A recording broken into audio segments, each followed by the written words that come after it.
ओम शांति। 20/4/26 की मुरली है। बाबा कहते हैं, मीठे बच्चे, तुम ईश्वरीय सेल्वेशन आर्मी हो। तुम्हें सबको सद्गति देनी है, सबकी प्रीत एक बाप से जुटानी है। हम कौन है? सेल्वेस करने वाले आर्मी। जैसे वो आर्मी होते हैं ना, तो अकाल पड़ता है या बाढ़ आती है तो सेल्वेस करते हैं, सबको निकालते हैं वहाँ से। वैसे हम भी कौन है? ईश्वरीय सेल्वेशन आर्मी। तुम्हें सबको सद्गति, हमको सबको सद्गति देनी है और उनसे प्रीत जुटानी है। बाबा के साथ उनको भी प्रीत जुटानी है। बाबा का परिचय देकर उनको भी बाबा के साथ मिलाना है, उन आत्माओं को भी। प्रश्न है, मनुष्य अपना अकल किस बात में लगाते हैं और तुम्हें अपना अकल कहाँ लगाना है? तो उत्तर में है, मनुष्य तो अपना अकल आकाश और सृष्टि का अंत पाने में लगा रहे हैं, लेकिन इससे तो कोई फायदा नहीं, इसका अंत तो मिल नहीं सकता। तुम बच्चे अपना अक्ल लगाते हो पूज्य बनने में, उन्हें दुनिया नहीं पूजेगी। तुम बच्चे तो पूज्य देवता बनते हो। वो कहाँ लगाते हैं? आकाश के पार। चांद में क्या है, मंगल में क्या है? बाबा कहते हैं वो आकाश तक जा रहे हैं, क्योंकि इंटेलिजेंट तो है, साइंस बहुत रिफाइन हो गई है, लेकिन बाबा बोलते हैं उसमें जाकर कोई फायदा नहीं है। लेकिन तुम क्या कर रहे हो? देवी देवता बन रहे हो, जिसकी पूजा वो फिर मंदिरों में जाके करते हैं। गीत है, तुम्हें पाके हमने जहां पा लिया, जमे तो जमे आसमां पा लिया। किसको पाके? शिव बाबा को पाके। तो ओम शांति। बच्चे समझ गए हैं, यह है ज्ञान मार्ग, वह है भक्ति मार्ग। पहले हमें नहीं पता था कि भक्ति मार्ग और ज्ञान मार्ग अलग अलग है। जब ज्ञान में आए तो हमें पता चला वो मार्ग अलग है, ये मार्ग अलग है। प्रश्न उठता है कि भक्ति मार्ग अच्छा व ज्ञान मार्ग अच्छा? क्वेश्चन मार्क है। दो चीज हुई ना। कहा जाता है ज्ञान से सद्गति होती है, जरूर कहेंगे। भक्ति और ज्ञान दो अलग अलग है। इससे पता चल गया है कि ज्ञान से सद्गति होती है, इसका मतलब भक्ति से नहीं होती है। तो ये दो अलग अलग चीज हो गई। मनुष्य समझते हैं कि भक्ति करने से ज्ञान मिलेगा, तब सद्गति होगी। क्या सोच है कि हम भक्ति करेंगे तो ज्ञान मिलेगा, तब हमारी सद्गति होगी। लेकिन भक्ति के बीच में ज्ञान आ नहीं सकता। बाबा कहते हैं अगर तुमको भक्ति सबके लिए है, ज्ञान भी सबके लिए। बाबा कह रहे हैं भक्ति सब करते हैं तो ज्ञान भी सब करते हैं, सबके लिए है। लेकिन अब उसके अंदर कौन आए? भक्ति कौन करेगा लास्ट तक, और ज्ञान में कौन आ जाएगा लास्ट तक, ये आत्मा के ऊपर निर्भर है। इस समय है भी कलयुग का अंत, तो जरूर सबकी दुर्गति होगी। इसलिए पुकारते भी है और गाते भी है कि और संग तोड़ अब तुम संग जोड़े। किसके साथ जोड़ना है? उस परमात्मा को बुलाते हैं, जाने अनजाने। अब वह कौन है, किसके साथ जोड़ेंगे, यह तो समझते नहीं है। अक्सर करके बुद्धि श्री कृष्ण तरफ जाती है, क्योंकि आत्मा के अंदर ये पाठ नूद है कि हर आत्मा को बाबा का परिचय मिलता है लास्ट में, तो ये पार्ट आत्मा में है।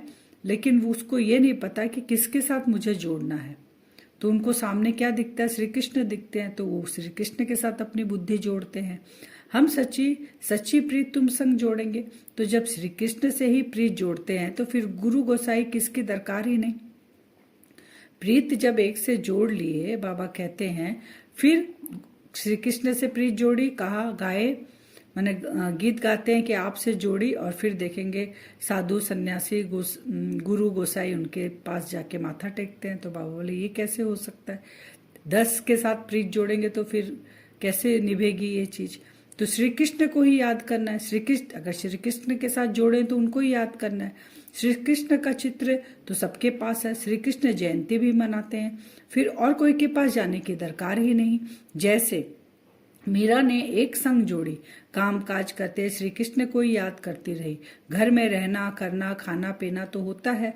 सच्ची प्रीत एक श्री कृष्ण से जोड़ो, जैसे कि वह आशिक और वह मासूक हो गई। बाबा कहते हैं कि जोड़ा, जैसे मीरा ने किसके साथ जोड़ा? एक श्री कृष्ण के साथ। कहीं मंदिर जाना कुछ नहीं, घर में रह के उतना ही प्रेम से, बाबा कहते हैं, वो आशिक बनकर उस मासूक को याद करती रही। तो श्री कृष्ण को तो सब जानते हैं, गाते भी है, सच्ची प्रीत हमने तुमसे जोड़ी और संग तोड़ी। अब ऊंचते ऊंच सच्चा तो परम पिता ही है, सबको वर्षा देने वाला एक ही बाप है, उसको कोई भी जानते नहीं। अब वो बाप कौन है उसको कोई नहीं जानते। हम बच्चों के सिवाय। भल कहते हैं परमपिता परमात्मा शिव, परंतु कब आते यह नहीं जानते। शिव जयंती होती है तो जरूर आते होंगे। बाबा क्लियर करके बता रहे हैं कि मुझे भूल गए हैं सब, लेकिन बाबा कहते शिव जयंती मनाते हैं तो जरूर मैं आता हूँ, तभी मेरी जयंती मनाते हैं। किसको पता ही नहीं है, कोई भी मनुष्य मात्र नहीं जानते कि सर्व की सदगति करते हैं शिव बाबा आके, परंतु कैसे करते हैं, सदगति का अर्थ क्या है, कुछ भी नहीं समझते। शिव बाबा ने तो जरूर स्वर्ग की बादशाही दी होगी ना। तुम बच्चे जो उस धर्म के थे, तुमको ये पता नहीं था, भूल गए थे, तो फिर और कैसे जान सकेंगे। बाबा कहते तुम ही थे, स्वर्ग की बादशाही तुमको ही मिली थी। जब तुम ही भूल गए अपने पिता को, तो बाकी तो बाद में आई आत्माएं, तो वो कैसे जानेगी शिव बाबा को। तो अभी शिव बाबा द्वारा तुमने जाना, हमने बाबा को कैसे जाना, जब शिव बाबा स्वयं आकर अपना परिचय दिए। अब हमें दूसरों को बताना है। तुम हो ईश्वरीय सेल्वेशन आर्मी। सेल्वेशन कहो व सदगति की आर्मी कहो। क्या करते हैं, हम सदगति कराते हैं, दुख की दुनिया से उनको सुख की दुनिया में ले जाएंगे। अभी तुम बच्चों पर रेस्पॉन्सिबिलिटी ठहरी, तुम चित्रों पर भी समझा सकते हो। भाषाएं बहुत है, मुख्य भाषाएं में चित्र बनाने पड़ते हैं। भाषाओं का भी बड़ा झंझट है, इसलिए प्रदर्शनी भी बनानी पड़े। चित्रों पर समझाना बड़ा सहज होता है। बाबा कहते हैं गोले में भी सारा ज्ञान है, सीढ़ी सिर्फ भारतवासियों के लिए। सीढ़ी भारतवासियों के लिए क्यों है, कि भारत खंड ही अविनाशी है। परमात्मा यहाँ आते हैं तो ये अविनाशी खंड है, और भारतवासी सबसे पहला जन्म, माने 84 जन्म की कहानी भारतवासियों की है। बाकी धर्म वाले तो बाद में आते हैं, इसलिए सीढ़ी का चित्र भारतवासियों के लिए बाबा कहते सही है। इसमें और कोई धर्म है नहीं। ऐसे थोड़े ही भारत तमो प्रधान बनता है तो और नहीं बनते, तमो प्रधान तो सब बनते हैं, तो उन्हों के लिए भी होना चाहिए। ये सब बुद्धि में सर्विस के ख्याल बाबा बोले आने चाहिए। अब बाबा कहते हैं दो बाप का परिचय भी उन्हें देना है। वर्षा किससे मिलेगा, रचयिता से मिलता है। यह भी सब धर्म वाले जानते हैं कि लक्ष्मी नारायण भारत के पहले महाराजा महारानी थे, वह भगवान भगवती थे। अच्छा, उन्हों को यह स्वर्ग का राज्य कैसे मिला। लक्ष्मी नारायण अगर भगवान भगवती बने तो जरूर पास्ट के जन्म में कुछ किया होगा, तो कैसे मिला। गीता में श्री कृष्ण का नाम डाला, फिर प्रलय दिखा दी। श्री कृष्ण आए, गीता सुनाई, कौरव पांडव की लड़ाई हुई, फिर दिखा दिए पांडव गल मरे, प्रलय हो गई, तो रिजल्ट तो कुछ भी नहीं हुआ इतना महाभारत लड़ाई के बाद भी। तो यह तुम बच्चों को समझाना है। चित्र तो सब तरफ है, लक्ष्मी नारायण के चित्र भी होंगे, भले ड्रेस फीचर्स आदि और होंगे। लक्ष्मी नारायण के चित्र बाबा कहते हैं कि चित्र है, लेकिन उनके ड्रेस फीचर्स अलग अलग भी बनाते हैं। जिसको जो आया सो बैठ बनाया। श्रीनाथ श्रीनाथनी राधे कृष्ण है ना। राधे कृष्ण कौन है, श्रीनाथ और श्रीनाथनी। श्री राधे श्री कृष्ण तो ताज वाले नहीं, काले भी नहीं। राजधानी लक्ष्मी नारायण की है, न कि राधे कृष्ण की। राजधानी किसकी है, लक्ष्मी नारायण की। राधे कृष्ण तो छोटे हैं, तो जब उनका स्वयंवर होता है तब वो महाराजा महारानी बनते, तो राजधानी तब होती है। मंदिर तो अनेक प्रकार के बनाए हैं, नाम तो एक ही रखेंगे, लक्ष्मी नारायण। कितना भी मंदिर बनाओ, बाबा कहते नाम तो एक ही रखते हैं। कोई कहते हैं हम समझते हैं, परंतु धीरे धीरे मुख खुलने की भी युक्तियां रचनी पड़ती है। अब बाबा जो हमें समझाते हैं, बाबा कहते हैं तू दूसरों को समझाना है, तो वो कहते हैं कि मुख धीरे धीरे खुलता है। बाबा को कहते हैं, कई समझते हैं वेद शास्त्र अध्ययन करने से, यज्ञ तप आदि करने से, तीर्थ आदि करने से परमात्मा को पा सकते हैं, परंतु भगवान कहते हैं यह सब मुझसे दूर करने के रास्ते हैं। यज्ञ तप जप में बाबा को हम प्राप्त नहीं कर सकते, इससे हम और दूर हो जाते हैं। ड्रामा में सबको दुर्गति को पाना ही है, तो फिर ऐसी बातें बताते हैं। बाबा कहते सारे ड्रामा में यह है कि सारी आत्माएं दुर्गति को पाएगी, तभी बाबा आते हैं सदगति देने के लिए। फिर एक ये भी कहते हैं कि भगवान जैसे एक चोटी है, अब कोई कहाँ से भी जाए, तो मनुष्य ने अनेक प्रकार के रास्ते पकड़ लिए कि हम यज्ञ तप जप ये सब करेंगे तो हम भगवान के पास चले जाएंगे, लेकिन बाबा ने कहा मुझसे दूर हो रहे हैं। भक्ति मार्ग के रास्ते पकड़ पकड़ कर जब थक जाते हैं, तब फिर भगवान को ही पुकारते हैं ना। लक्ष्मी नारायण मंदिर में जाएंगे, श्री कृष्ण के मंदिर में जाएंगे, अगर बाहर आते ही कोई तकलीफ आ गई तो कहाँ ध्यान जाता है। जो मंदिर में दर्शन करके आए उनके बजाय ऊपर में ध्यान जाता है, हे भगवान आके बचाओ। वो भगवान है कौन, तो वही बाबा क्लियर करें। पतित पावन, आप आकर पावन बनने का रास्ता बताओ। आप भी घर पावन हो नहीं सकते, थक गए हैं, भक्ति करते करते थक गए, फिर भी उसको पुकारते हैं। भक्ति दिन प्रतिदिन पूरा थकाएगी। अभी तो मेले आदि पर कितने लाखों जाकर इकट्ठे होते हैं। बाबा कहते हैं आजकल तो मनुष्य अपने को भगवान कह देते हैं। बाबा बोले आजकल की भक्ति कैसे होगी? श्री कृष्ण को भगवान कहते, श्री राम को कहते, अब मनुष्य को ही भगवान कहने लग गए। बोलते हैं हम ईश्वर के अवतार हैं। देवताओं से भी मनुष्य तीखे हो गए, देवताओं को फिर भी देवता ही कहते हैं, और ये तो फिर मनुष्य तो अपने को भगवान, तो ये तो देवता से भी आगे बढ़ गए। आजकल के कहते हैं ना मनुष्य कि हम भगवान हैं। यह है भक्ति मार्ग। बाबा कह रहे हैं देवताएं तो स्वर्ग में रहने वाले थे, अभी कलयुग आयरन एज में फिर मनुष्य भगवान कैसे हो सकते हैं? क्वेश्चन मार्क का बाबा पूछ रहे हैं। बाप कहते हैं मैं आता ही हूँ संगम युग पर, जबकि मुझे आकर दुनिया को ट्रांसफर करना है।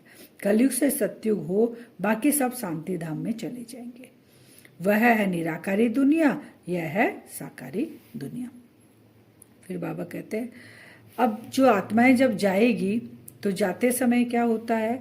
आने का गेट बंद रहता है, फिर जब आने का गेट खुलेगा तो जाने का बंद होगा, लेकिन पूरा खाली नहीं होता है। बाबा कहते हैं ना नीचे धरती पे पूरा खाली होता है, ना परम धाम पूरा खाली होता है।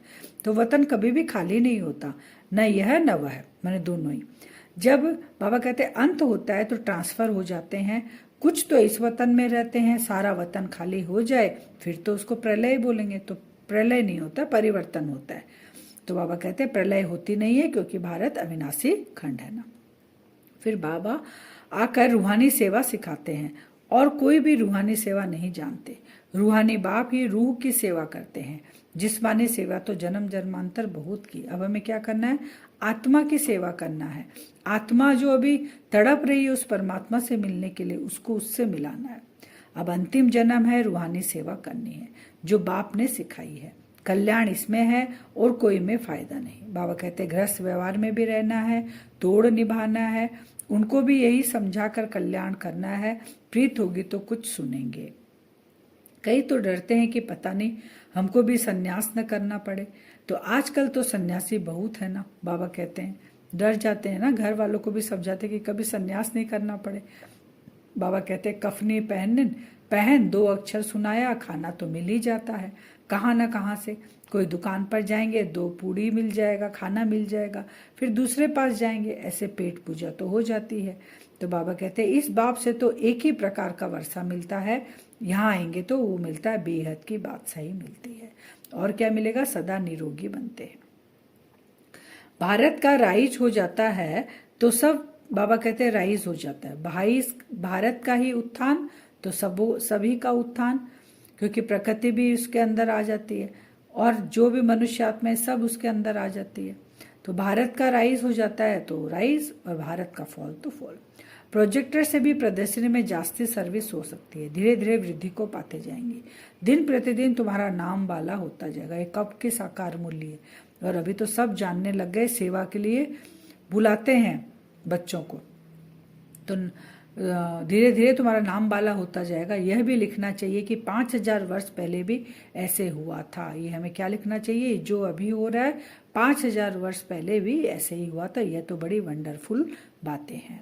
फिर बाबा कहते हैं ऐसी ऐसी बातों को याद कर हर्षित भी रहना होता है कि हम 5000 साल बाद कल पहले मिले थे, फिर बाबा से मिले।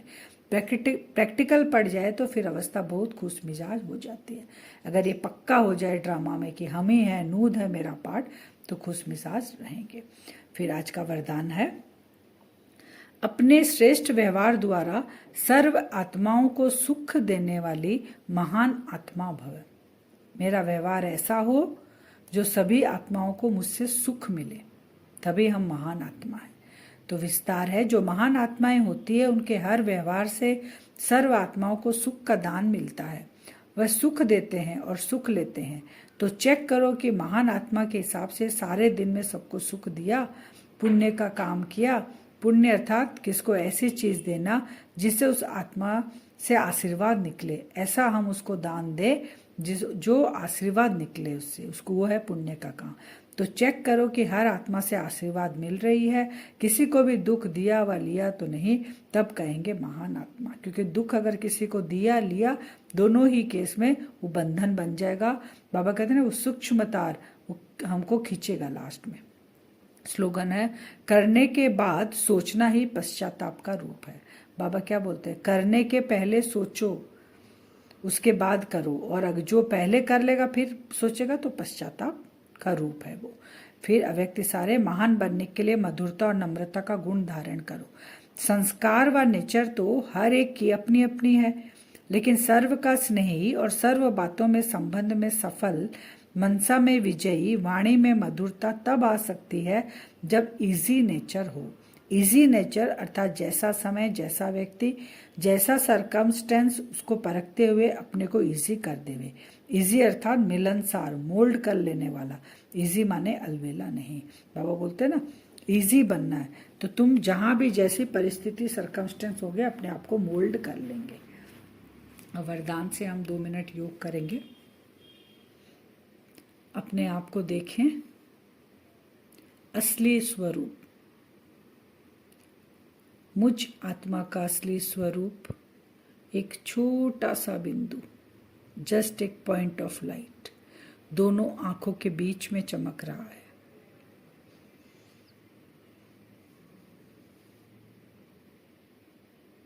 परम धाम से जैसे एक लेजर लाइट फोकस होके एक ही जगह गिरती है,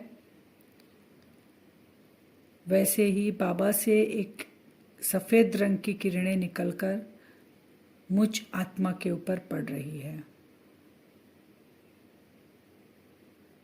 जैसे हम मोबाइल को चार्ज करते हैं, बैटरी का परसेंटेज देखते हैं बार बार, 15%, 30%, 45%, 100%, वैसे ही विजुअलाइज करें मन और बुद्धि से बाबा से वो पावरफुल लेजर लाइट मुझ आत्मा के ऊपर पड़ रही है। 50% आत्मा चार्ज थी, अब 50 से और 50 ऐड करना है। बाबा की वो लाइट मेरे अंदर पड़ रही है, मुझ आत्मा की बैटरी चार्ज होने लग गई।